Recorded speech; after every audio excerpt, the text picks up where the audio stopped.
Welcome to Books and More, the channel where powerful ideas from books become inspiration for real change.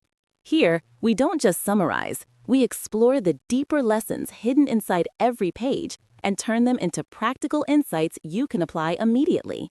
In today's episode, we dive into Finnish Lessons 2.0, a remarkable book that reveals how Finland transformed its education system by trusting teachers, focusing on equity, and putting students' well-being first. If you're curious about what makes a great education and how small ideas can create big change, you're in the right place. Let's begin. Introduction. Yes, we can learn from each other. When I look at education systems around the world, one reality becomes undeniable. What schools are teaching today is no longer enough to prepare students for tomorrow. The world is changing faster than ever. In the coming decade, more than 1 billion young people will enter the job market, and yet only a fraction will find opportunities that match their skills. This imbalance raises a deeper question. What will happen to those who are left behind? That question is what led me to realize that education is not just about academic results or performance metrics. Education determines hope, dignity, and the future of a society. No nation can thrive if it abandons its young people. Finland's story begins from that understanding. We were once a poor, resource-scarce country, overshadowed by larger and more powerful neighbors. After the war, we had no wealth to rely on except our people. Education became our national strategy, not to become number one in the world, not to beat other countries in rankings, but to make sure every child, regardless of background, would have an equal opportunity to learn. Our goal was fairness, not competition. Years later, when the first international PISA rankings appeared, Finland unexpectedly rose to the top in reading, science, and math. Many assumed we had pursued a special strategy to achieve high rankings. The truth was simpler. Finland never chased rankings at all. We focused on building trust. Trust in teachers, trust in schools, trust in children. We eliminated unnecessary testing, avoided constant measurement, and removed pressure from classrooms. There are no yearly nationwide standardized tests, no school rankings, and no rewards or penalties tied to student scores. Instead of focusing on results, we focused on learning. There are 3 truths I always emphasize about Finnish education. First, Finland does not claim to have the best education system in the world. Rankings measure only a slice of learning. They cannot capture creativity, curiosity, kindness, or the joy of discovery, the very things that make learning meaningful. Second, our model cannot be copied. Education is shaped by culture, history, and shared beliefs. What works in Finland may not work somewhere else because each society values different things. Third, we did not invent everything we do. Many of our ideas came from observing the best practices of other countries, Germany, Sweden, Canada, the United States, and adapting them thoughtfully to our culture. Finland's success came not from discovering something new, but from learning wisely from others. The heart of our success is how we view teachers. In Finland, teachers are trusted professionals, not technicians who follow orders. Every teacher holds a master's degree and is trained to understand research and use evidence to support student learning.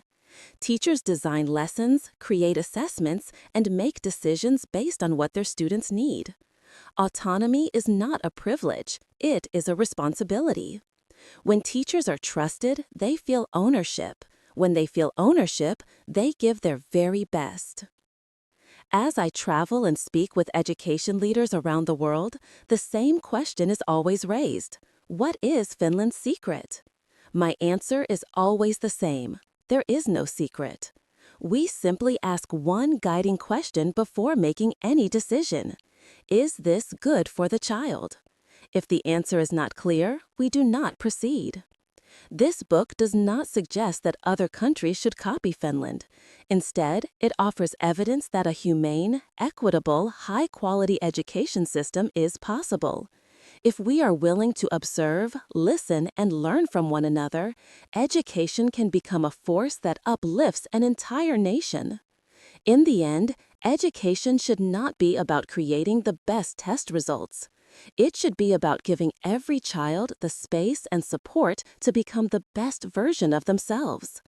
And I believe that any country, anywhere, can do that if we are truly willing to learn from each other. Chapter 1: The Finnish Dream, a Good School for Every Child.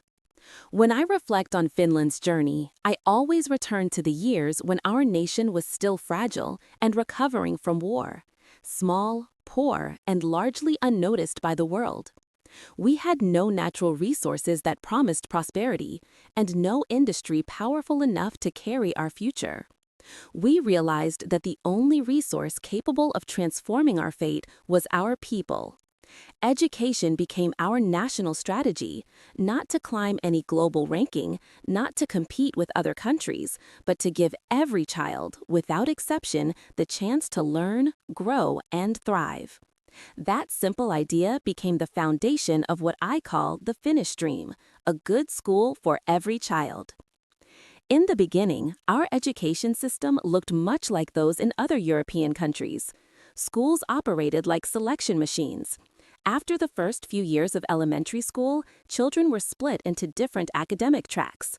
Some were labeled capable, directed toward higher education and professional careers. Others were pushed toward vocational pathways and expected to leave schooling early. These decisions were often based not on true capability, but on social status, teacher opinion, or family background.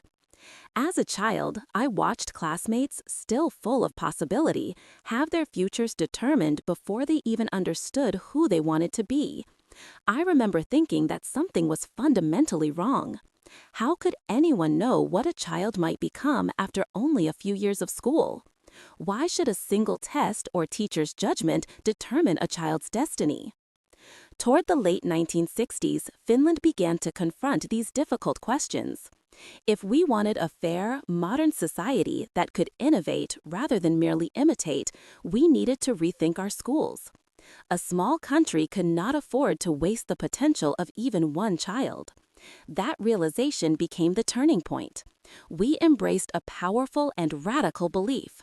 Every child can learn well when given the right environment, support, and encouragement. From that belief, Finland created a new education system, Peruskoulu, a 9-year comprehensive school for every child. No more early tracking.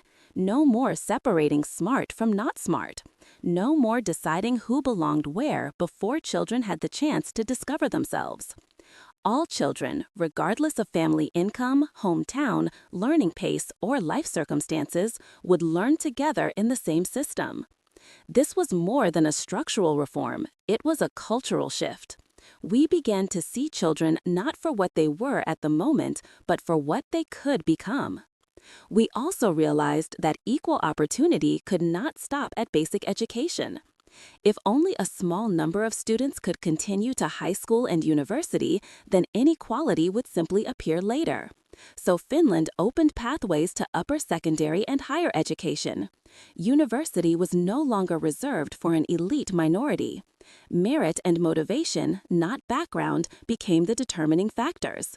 The dream of a good school for every child expanded into the right to a full education for every citizen. But a system built on equality requires more than access. It requires support. Instead of ranking students by ability, we placed support staff directly into classrooms, special education teachers, counselors, psychologists. Nearly half of Finnish students receive some form of learning support at some point during their schooling. This does not mean that half of our students are weak. It means we believe every child hits obstacles and every child deserves help. In Finland, support is normal, not a stigma. One of the most revolutionary steps we took was to remove standardized testing from basic education. We did not want children to learn for the sake of passing tests.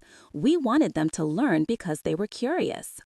Without standardized testing, we could focus on deep learning, creativity, and personal growth. Teachers assessed students continuously through projects, observation, reflection, and conversation. Learning became something students experienced, not measured. People often ask me, how do you maintain quality without standardized testing? My answer is simple. We trust teachers. We trust teachers to make instructional decisions. We trust them to assess student progress. We trust them to determine what is best for their students. And because we trust them, we educate them well. Every Finnish teacher holds a master's degree and receives rigorous training in research, educational psychology, and classroom practice. Teaching is not a fallback career. It is one of the most respected professions in the country. Teachers are trained to view their classrooms as places of inquiry, small laboratories where they observe learning, gather feedback, and constantly refine their methods. It took more than 30 years to build this system. Educational reform is not a sprint, it is a marathon. Many countries try to fix their schools with rapid reforms tied to political cycles or driven by fear of falling behind. Finland chose patience.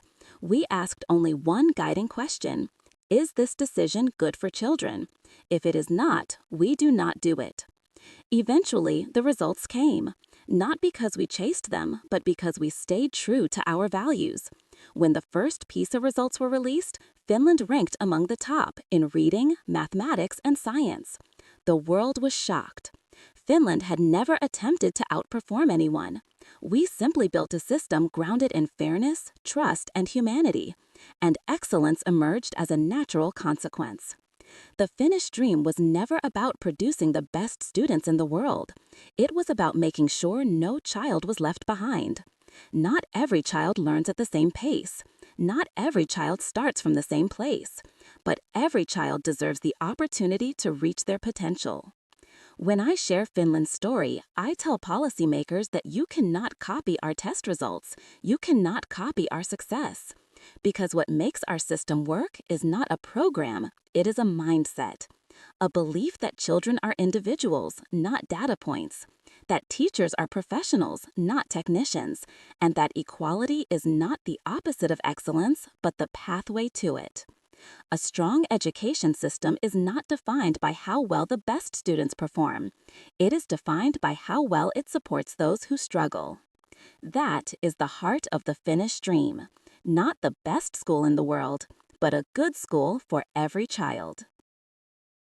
But a system built on equality requires more than access. It requires support. Instead of ranking students by ability, we placed support staff directly into classrooms: special education teachers, counselors, psychologists. Nearly half of Finnish students receive some form of learning support at some point during their schooling. This does not mean that half of our students are weak. It means we believe every child hits obstacles and every child deserves help. In Finland, support is normal, not a stigma. One of the most revolutionary steps we took was to remove standardized testing from basic education. We did not want children to learn for the sake of passing tests. We wanted them to learn because they were curious. Without standardized testing, we could focus on deep learning, creativity, and personal growth.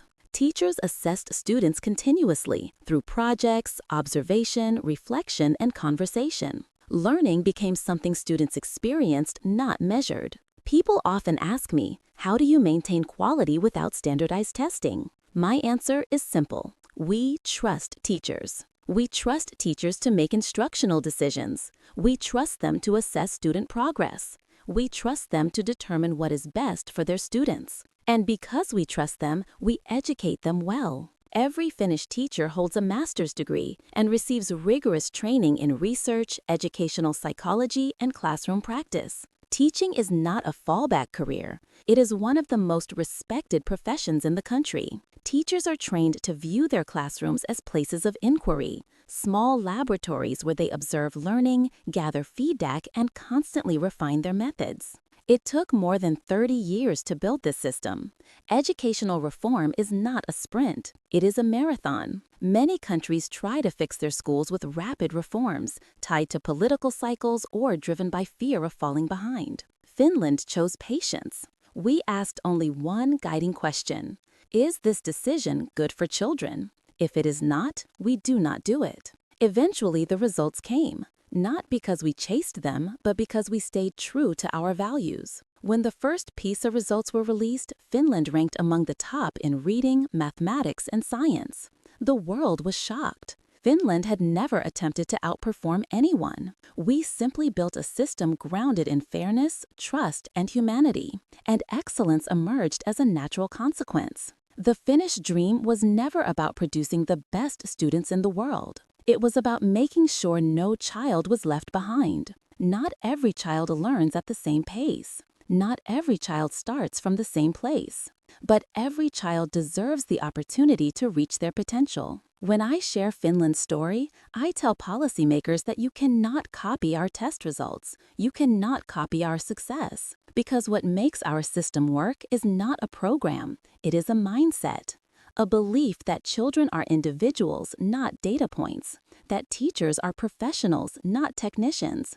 And that equality is not the opposite of excellence, but the pathway to it. A strong education system is not defined by how well the best students perform. It is defined by how well it supports those who struggle. That is the heart of the Finnish dream. Not the best school in the world, but a good school for every child.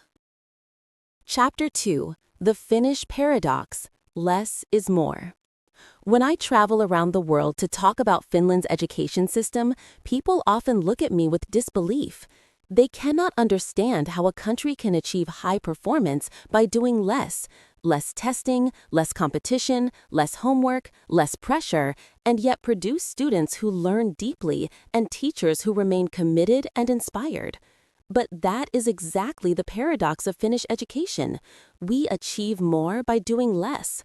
Our system is built on the belief that learning flourishes when pressure is reduced, when children are given time to grow, and when teachers are trusted to do what they are trained to do. When other countries intensified control and introduced more standardized testing, Finland intentionally went the opposite way. We slowed down, we simplified, and we trusted human judgment more than numbers. Before global assessments like PISA shined a spotlight on Finland, we were just a small northern country, barely noticed by the world. We had no prestigious Ivy League institutions, no grand tradition of elite schooling, no extraordinary education budget. But that anonymity was an advantage. We were free to experiment, free to think differently, free from the pressure to win or be number one. Our goal was never to be the best school system in the world. Our goal was much simpler and far more meaningful. Build a system that works for every child. We did not try to improve education through competition. We tried to improve it through fairness. The first element of this paradox is time. In Finland, children spend significantly less time in school than in many countries. We believe strongly that childhood should not be rushed. Learning is not a race, and childhood is not an audition for adulthood. A typical school day is short, and between every lesson, students go outside for 15 minutes. They play, they breathe fresh air, and they reset their minds. It is not a luxury. We consider it essential to learning. The brain needs rest to absorb knowledge. A tired child can memorize facts, but not understand them. Meanwhile, in many countries, recess is removed as punishment, and play is viewed as wasted time. In Finland, we see play as one of the most important forms of learning. When children return to class from recess, they are focused, calm, and ready to learn. This rhythm, activity, rest, activity, mirrors how the brain naturally functions. In Finland, we don't squeeze every minute into instruction. We protect time for thinking. The second part of the paradox is our relationship with testing. Finland has no standardized testing in basic education. Students are not ranked, schools are not compared, teachers are not evaluated by test results. There are no national exams until the end of high school. Instead of testing, we practice continuous assessment. Teachers observe how students think, how they reason, how they solve problems, and how they grow over time. The goal is not to judge students, but to support them. We believe that the purpose of assessment is to improve learning, not to measure it. In systems driven by standardized exams, teachers feel forced to teach to the test. Creativity disappears.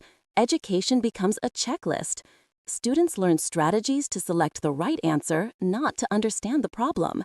In Finland, tests do not control learning. Learning controls tests. The third part of the paradox is trust. In many systems, schools function through control. Lesson plans must be submitted for approval. Classrooms must follow the same pace. Inspections happen constantly, and teachers fear that one wrong move will harm their evaluation.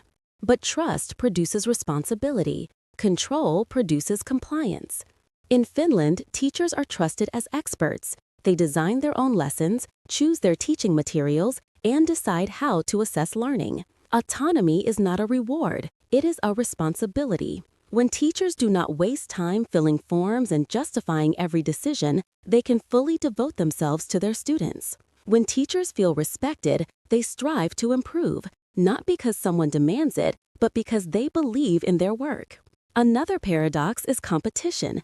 In many countries, the education system creates a ladder. Some students climb, others fall behind. Schools compete for rankings, parents compete for school places, and children learn to compare themselves to others. Finland rejects that model. We believe that collaboration is more powerful than competition. Teachers work together, share ideas, and solve problems collectively. Schools do not compete to be the best. They work together so every school becomes a good school. In Finland, there is no best school. The best school is simply the one closest to your home. When all schools are strong, competition becomes irrelevant. Yet another paradox is economic. Finland spends less per student than many countries with poorer results. Our philosophy is efficient. Invest in people, not in bureaucracy. We do not pour money into excessive testing systems, complicated evaluation tools, or constant reform cycles. Instead, we invest in teacher training, student support, and equal distribution of resources. A support teacher can walk into a classroom and work with struggling students without removing them from the learning community. No child is labeled, no child is left behind. The deepest paradox, however, lies in motivation. In systems driven by pressure, students learn for grades, for approval, and out of fear of failure. In Finland, motivation comes from within. Students learn because they are curious, because they feel safe, because they feel seen. When learning is not forced, it becomes meaningful. When school is not a competition, it becomes a place of joy. The best learning cannot be commanded. It must be invited, and the greatest results come when students are allowed to love learning instead of fearing it. In Finland, equity creates excellence. We do not focus our resources on the highest performers. We focus them on the ones who need help the most. When the lowest performing students improve, the entire system rises. Excellence is not an elite privilege. It is a collective achievement. This is the Finnish paradox. We do not push children to succeed, we support them until they do. We do not demand excellence, we enable it. We do not control teachers, we trust them. We do not standardize children, we see them. Finland became a global reference not by speeding up, but by slowing down. Not by forcing more, but by choosing less and choosing the things that matter most. Less pressure, more growth. Less control, more trust. Less competition, more humanity. That is how Finland learned that less truly is more. Chapter 3. The Finnish Advantage. Teachers as the Foundation of Success. When people ask about the secret behind Finland's educational success, they expect complex strategies, groundbreaking reforms, or innovative technologies. But the answer is surprisingly simple: teachers. Everything begins with teachers. Not curricula, not rankings, not facilities, but the people who stand in front of students every day. If a nation wants great schools, it must first ensure that its schools are full of great teachers. In Finland, teachers are not seen as employees of a system. They are its heart, its brain, and its driving force. Our success in education is not the result of controlling teachers. It comes from trusting them. In many parts of the world, teaching is seen as a fallback profession, something people choose when other paths don't work out. But in Finland, becoming a teacher is one of the most respected and competitive career paths. The teaching profession ranks consistently among the top in surveys of public trust and social prestige. It is not unusual for parents to proudly tell others that their child has been accepted into teacher education, as proudly as someone might announce acceptance into medical or law school elsewhere. Teaching is not viewed as just a job. It is viewed as a calling, a national responsibility, and a privilege. This cultural respect is not accidental. It is earned through one of the most demanding teacher training processes in the world. Every Finnish teacher must earn a master's degree, even those who teach the youngest children. This requirement is not symbolic, it is deeply functional. A master's program ensures that teachers are not only skilled in classroom management, but are also trained to think critically, analyze research, and base their decisions on evidence. We do not train teachers to follow instructions. We train them to design, to reflect, to improve. We train them to lead. Only about 10% of applicants are accepted into primary teacher education programs. The selection process is rigorous and personal. It includes interviews, group work, teaching simulations, and assessments of communication and empathy. We are not looking for people who can memorize theories. We are looking for people who can connect with children, for people who have patience, curiosity, compassion, and the ability to guide others. If a nation wants excellence in schools, it must choose its future teachers carefully. Once admitted, student teachers experience a demanding and emotionally intense 5-year journey. They learn educational psychology, pedagogy, child development, inclusive education, research methodology, and ethics. They conduct research in real classrooms and collect data on how children learn. They observe experienced teachers and gradually take over teaching responsibilities. They write a master's thesis that explores a real problem in education, not as a theoretical assignment, but as research that can improve practice. In this way, every teacher becomes a researcher of learning, not just a delivery system for content. This is a fundamental difference. In many education systems, teachers are treated as implementers of someone else's ideas. Politicians design reforms, administrators design evaluations, consultants design strategies. Teachers simply execute. But when decisions flow from the top downward, teachers lose autonomy, motivation, and creativity. Finland reverses that flow. Here, reforms begin in the classroom. Teachers experiment, teachers observe, teachers share what works with the system. Instead of being subjects of reform, teachers are authors of reform.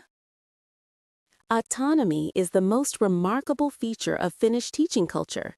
Teachers are trusted to make decisions.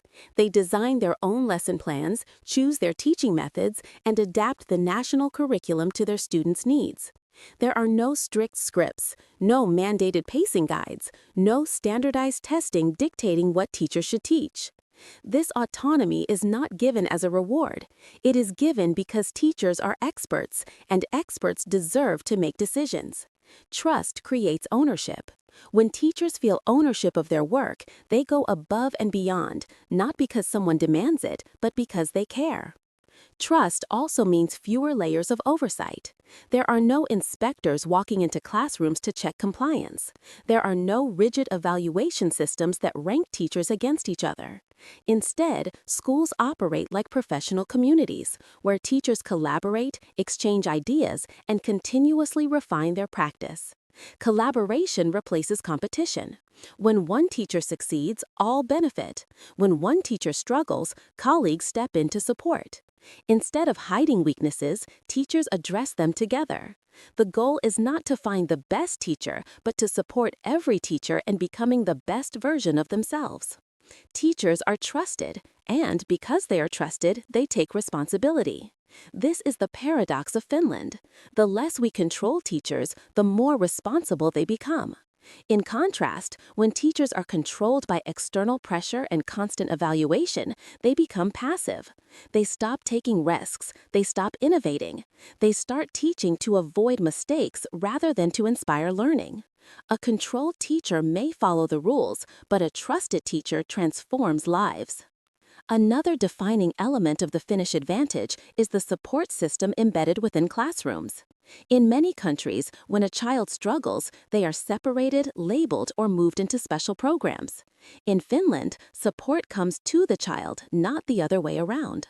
Special education teachers work side by side with classroom teachers. Students who need help receive it immediately without being removed from their learning community. Nearly half of Finnish students receive extra support, not because they are weak, but because support is a natural part of learning. Struggle is not failure, it is an opportunity to help. This approach prevents small learning difficulties from becoming large ones. It reflects a simple truth: students learn best when they feel seen and supported. Finland's view of teachers extends beyond the classroom. School principals are not managers, they are experienced teachers who understand the heart of the work. Their primary job is not paperwork, it is supporting teachers. They create an environment where teachers can take risks, explore new ideas, and develop professionally. When principals trust teachers, teachers trust themselves. No matter where I go, people ask me the same question: can our country replicate Finland's success? They expect a list of programs or policies. But the answer is not a program, it is a culture. The Finnish advantage cannot be copied unless a country first chooses to trust its teachers. Trust is not a technique, it is a commitment. It is a belief that teachers want to succeed and will succeed when given the freedom to do so. Finland proves that great teachers do not happen by accident. They are cultivated, they are supported, they are trusted. And when teachers are trusted, students thrive. A nation can have the best curriculum, the most advanced technology, and the most beautiful schools. But without highly skilled, empowered, and respected teachers, none of it matters. Teachers are the foundation. Teachers are the difference. Teachers are the advantage. And that is Finland's greatest secret. Not excellence imposed from above, but excellence driven from within the classroom, one teacher and one child at a time. Chapter 4: The Finnish Way, a competitive welfare state. When I talk about Finland's success in education, people assume the answer must lie entirely within the walls of our schools, in the curriculum, in the teachers, in the policies. But the truth is that education in Finland cannot be understood without understanding the society around it. Schools do not exist separately from the world children live in. If a child arrives at school tired, hungry, anxious, or unsupported, no curriculum, no matter how strong, can compensate for that. In Finland, we recognized early that education does not begin when a child enters a classroom, and it does not end when the school day finishes. Education is woven into the fabric of society, and society shapes every learning experience. That is why Finland chose a very different path from the rest of the world, a path where social welfare and economic competitiveness operate together, not against each other. Many countries believe that a strong economy requires competition at every level, including within education. They introduce standardized tests, rank schools, reward competition, and push families to chase the best school, believing this will create excellence. This trend became so powerful that it earned a name: the Global Education Reform Movement, GERM. It spreads like a virus: more tests, more score comparisons, more pressure. Schools become businesses, students become data points, and teachers become operators of a system driven by numbers rather than learning. Under GERM, education becomes something measurable instead of meaningful. Finland stood at that crossroads, and we refused to participate. While the global movement pushed competition, we chose equity. While others increased testing, we eliminated it. While others rewarded top performance, we focused on helping the students who needed support the most. Our goal was not to create star schools. Our goal was to ensure that every school was good enough for every child. Finland's model seems strange to outsiders because we operate from a simple belief: you cannot have high-performing schools in a society that does not care for children and families. That is why Finland built a comprehensive welfare system that guarantees support from birth through adulthood.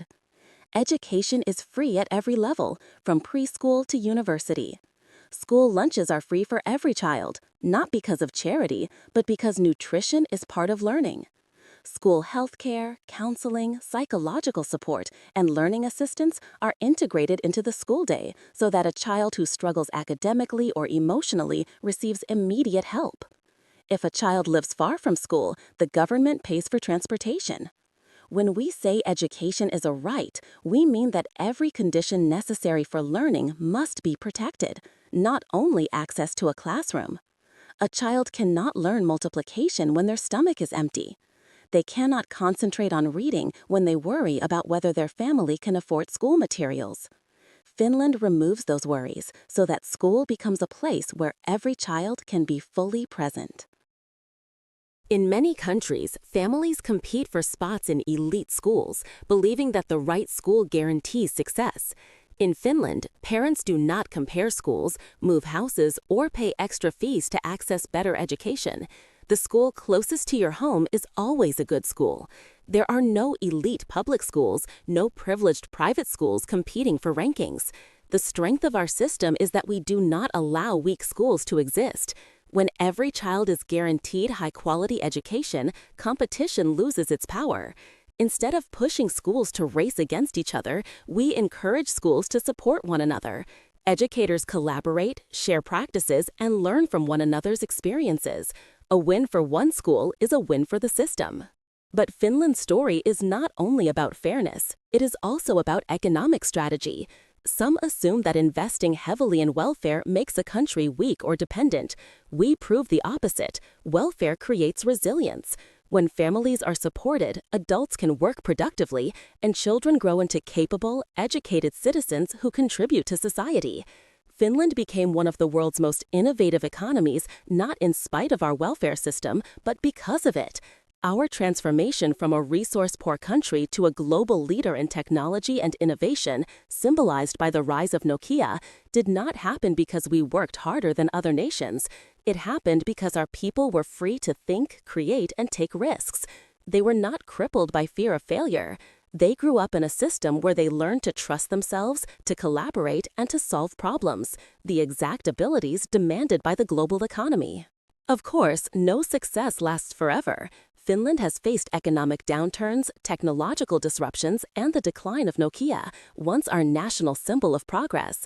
When economic hardship arrived, some argued that we needed to reduce spending on welfare and education, introduce more testing, and tighten accountability, echoing Germ's philosophy. But Finland chose consistency over panic. We held on to the belief that society must support people, not just measure them. During difficult years, the welfare system gave citizens security, and the education system gave them opportunity. Adults who lost their jobs could retrain. Students continued to attend school without financial barriers. The system absorbed shock because it was built with humanity. The world today is changing faster than ever. Technology disrupts industries, inequality widens, anxiety among young people rises. Many governments respond by demanding more results, more accountability, more proof of progress. Finland responds with the opposite: more trust, more support, more patience. We learned that the quality of an education system is not measured by how it treats students who excel, but by how it treats students who struggle. A system that leaves children behind cannot call itself successful, no matter how high its test scores are. And a society that abandons families cannot expect its schools to fix the damage. This is the Finnish way. We center the human being, not the ranking, not the numbers. We know that children learn best when they feel safe. We know that teachers teach best when they are trusted. We know that society thrives when no one is left behind. Our approach proves that competitiveness and compassion are not opposites. A country can be innovative and humane. It can be productive and kind. It can be competitive and fair. We built a nation on the belief that taking care of people is not a cost. It is an investment. In the end, the Finnish way is not a model to be copied. It is a mindset to be considered. If you want strong schools, build a strong society around them. Because when society takes care of children, children learn. When it supports teachers, teachers can focus on teaching. When it protects families, families can give their children a future. A good education system is not born inside classrooms. It is born in the way a nation chooses to care for its people. Chapter 5. Is the future Finnish? When Finland first appeared at the top of international education rankings, the world reacted with surprise and curiosity. Reporters, policymakers, and educators began flying to Helsinki, eager to uncover the secret formula of Finnish education. Many expected to find new technologies, extraordinary investment, or a competitive academic culture. Instead, they discovered something far simpler and, for many, far more difficult to accept. Finland succeeded because it chose to build an education system rooted in humanity. In this chapter, I want to explain why Finland succeeded, why our model cannot simply be exported, and why the future of education may depend not on copying Finland, but on embracing the values that shaped it. Finland never set out to create the best school system in the world. Our goal was not to win any race. We did not design education as a competitive field where students try to outperform one another. We designed a system that allows every child to flourish. In the late 20th century, as globalization accelerated and international competition intensified, other nations began searching for ways to outdo one another. They introduced stricter testing regimes, more standardized assessments, and performance-based accountability systems. Governments were convinced that the path to better schools required more measurement and stronger pressure. But while the world sprinted toward competition, Finland turned in another direction. We slowed down. We protected childhood, we trusted teachers, and we believed that equity, not pressure, produces excellence. Finland's strategy was not a sudden reform or a revolutionary policy. It was the result of decades of steady, thoughtful cultural change. Our reforms were never driven by short political cycles or campaign promises. They were driven by shared national agreement that every child has value and that a strong society must protect opportunity for all. In Finland, teachers, parents, researchers, and policymakers worked together. They debated, they disagreed, and they compromised. But once decisions were made, everyone moved in the same direction. This spirit of consensus may be slow, but slow change tends to be deep and lasting. In many nations, reforms begin at the top: ministers, committees, consultants, politicians, and flow downward. Teachers are expected to implement ideas created by others, even if they contradict classroom realities. In Finland, reforms begin in the classroom. Teachers identify problems, test solutions, and share what works. Policymakers listen. Teachers are not the targets of reform, they are the architects of it. No national change is implemented without teacher voice. When teachers lead change, change lasts. Finland also recognized that the world our children will inherit is far different from the world for which traditional education was designed. We live in a time where information is available instantly. Students no longer need teachers to deliver knowledge, they need teachers to help them understand it, analyze it, and apply it to real problems.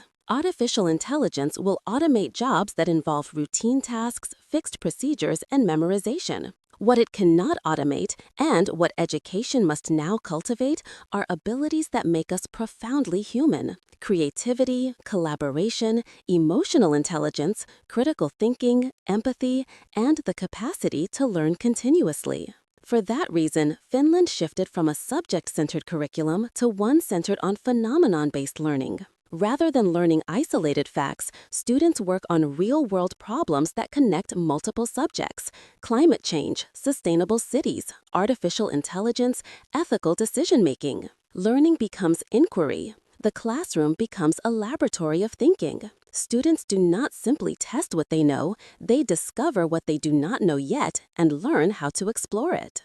In Finland, deep learning matters more than quick results. And yet, even with this success, Finland faces its own challenges: globalization, technological disruption, climate anxiety, and mental health pressures affect our children as much as children anywhere else. We are not immune to the same forces that influence every education system. Our PISA scores have fluctuated, our students' reading habits have changed. But instead of panicking or rushing into reactive reforms, we ask deeper questions. What does meaningful education look like today?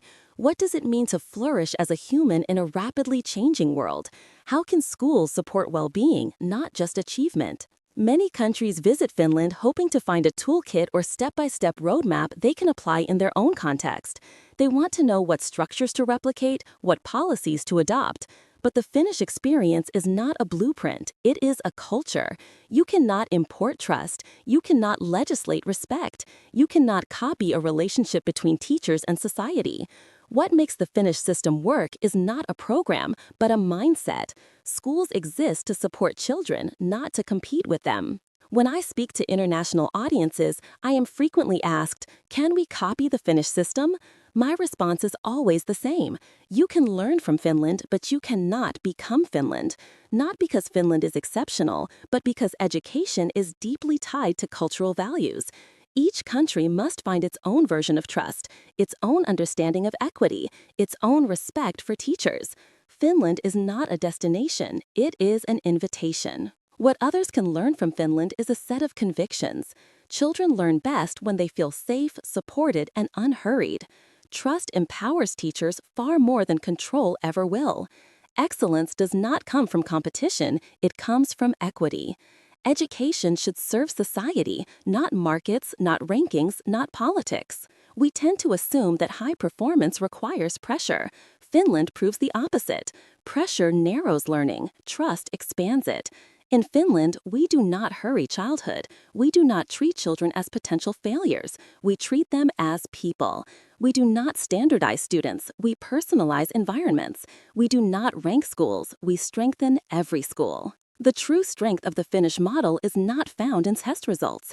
It is found in the way we value human dignity.